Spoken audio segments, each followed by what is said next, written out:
Ghosts and ghouls, demons and aliens, monsters and worse. Only here on Ghost or What, the best channel for original scary stories. Our next story is Forehead Monster. I'm Caroline, and I was famous for my adventures in my group. Now I'm recounting an actual incident that took place and changed my life forever. I didn't have the courage to share the most shocking thing for 2 years. In fact, I have to tell you this now or I will be killed by the shadow lurking here. After my finals, I made the decision to take a trip with my 3 friends, Jane, Elizabeth, and Catherine. We're all in the love of adventure. That's the reason we chose a desert that is mysterious tombstone. I've heard numerous stories of people missing in the desert, with their bodies being discovered broken into pieces. The body of a dead person was in such poor state that it was difficult to determine the identity. No one can resolve this mystery.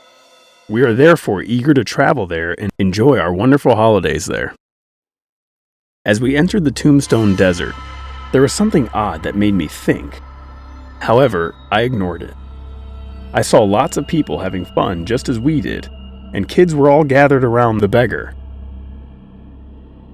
A beggar's clothes are shattered, and the ugly marks on his face are awful.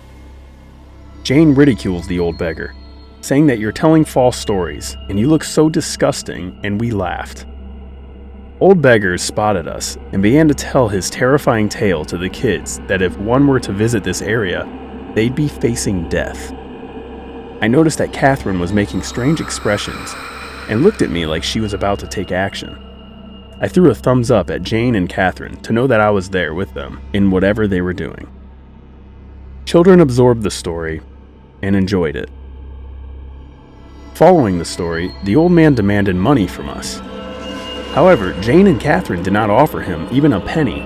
We accused him of being a scoundrel and began throwing stones at him. The man was injured, and the words that came out of his mouth echo in my ears to this day. 4-mouthed monsters will devour every single one of you. You will beg for my mercy, just like beggars. This creepy creature is going to transform you into ashes. Now, children had run from this spot. I could see the blood flowing from his forehead, and his clothes were swollen with blood, yet he smiled at us.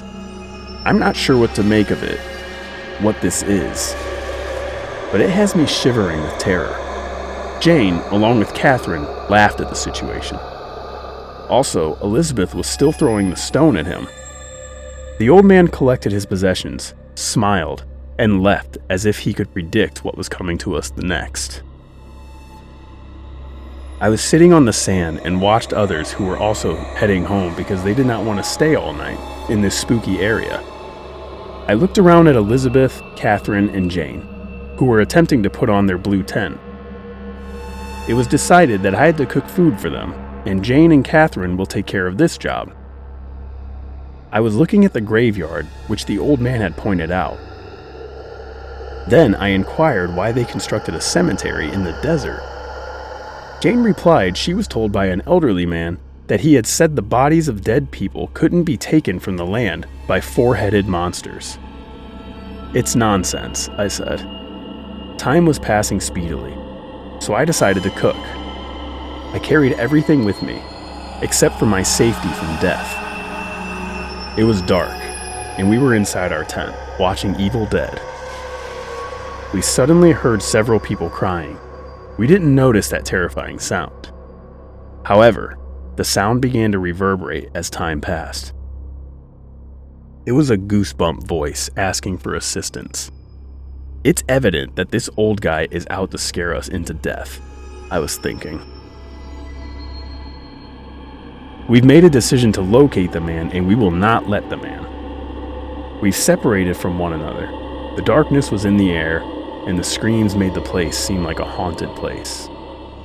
I told Catherine not to venture in the direction of the graveyard, but she did not listen to me and told me that I was certain the flimsy creature was there.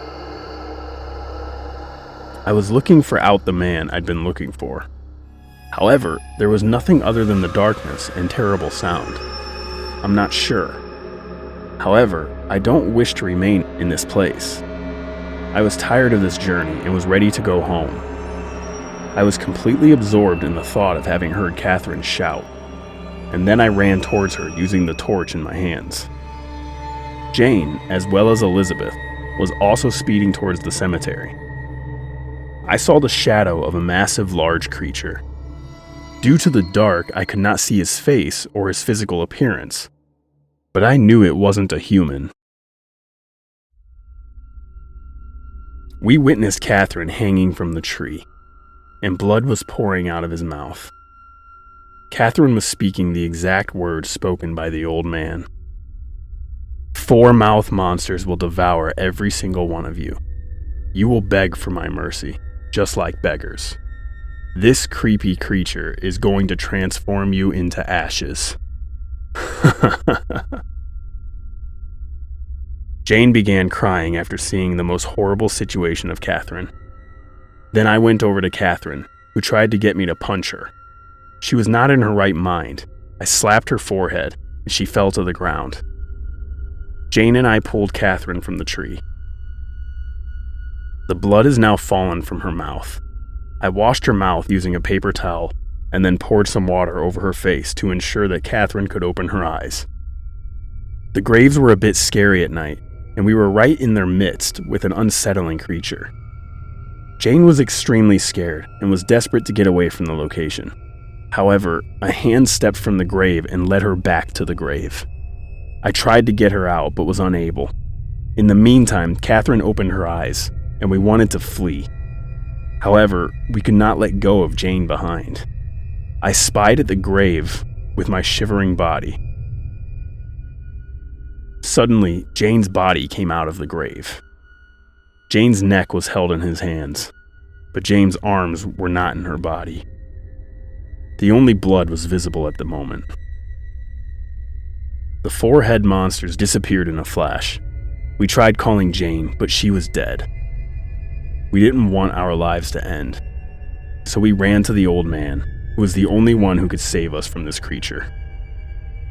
We tried to contact him, but there was no other person in the room, aside from Jane's cries for assistance. Then a shadow appeared and smiled at our predicament. The voice of the shadow was piercing my ears, making us blind. I noticed an illuminated end of the graveyard, and I observed an elderly man. We ran towards him and begged for our lives. Old beggar wasn't listening, but smiling as we laughed at him around noon. I don't know how he felt pity for us and saved us from the creepy creature. It's been 2 years since the incident, but I clearly recall every scene. I was completely obsessed with this man. He was the one who entered my mind, and his words are heard everywhere. 4 mouth monsters will devour every single one of you. You will beg for my mercy, just like beggars. This creepy creature is going to transform you into ashes.